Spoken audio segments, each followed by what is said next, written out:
श्रीमद्भागवत महापुराण की पावन कथा का रसपान करते हुए हम अपने जीवन को कृतार्थ कर रहे हैं। श्रीमद्भागवत जी की पावन गाथा, जो कथा जीव मात्र के कल्याण का इस कलिकाल में एकमात्र साधन है। कोई जानकर अनजाने में कैसे भी उल्टा नाम जपत जग जाना।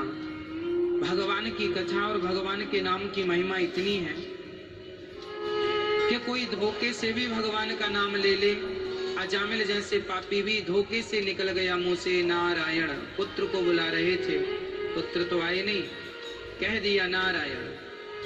पुत्र का नाम नारायण था, बुलाया था नारायण को, आ गए श्री हरि नारायण। उनके दूत आ गए, चलो तुम्हें लेने आए।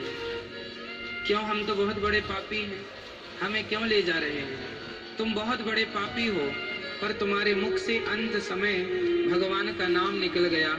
इसलिए जैसे आग की एक चिंगारी बड़े से बड़े ढेर को जलाकर, बड़े से बड़े जंगल को जलाकर भस्म कर देती है, उसी प्रकार भगवान का एक नाम तमाम जन्मों के पापों को जलाकर भस्म कर देते हैं। बस वो एक नाम भी यदि एकाग्रता से लिया जाए तो, यदि वो एक नाम भी इस भाव से लिया जाए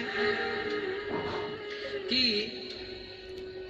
आंखों के सामने बस भगवान प्रकट है, भाव से भगवान का, आंखों से भगवान का दर्शन कर रहे हैं, कल्पना कर रहे हैं और फिर नाम जप रहे हैं, तो नाम कल्याणकारी है।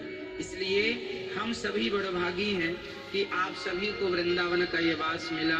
भले 7 दिन के लिए ही सही, पर बिहारी जी की ऐसी कृपा है।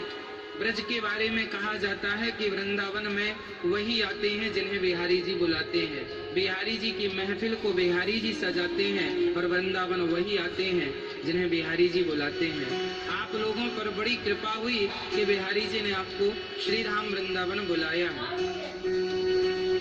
जैसे गंगा में अथाह पानी है, कोई सब लोग, आप भी अपनी प्यास बुझा लेंगे, हम भी अपनी प्यास बुझा लेंगे, चींटी भी अपनी प्यास बुझा लेगी और हाथी भी अपनी प्यास बुझा लेगा। उसी प्रकार ये भागवत वह गंगा है जिसमें आप सभी गोता लगा के सबकी अपनी अपनी प्यास जन्म जन्म के, आपका जो किसी भी प्रकार से गति सदगति रुकी हुई थी। कहने का तात्पर्य यह है कि भागवत श्रवण कर लेने से लोक परलोक दोनों तो सवरता ही है। भागवत जी में लिखा है कि हमारी 21 पीढ़ियों का उद्धार हो जाता है श्रीमद् भागवत से। 21 पीढ़ी तर जाती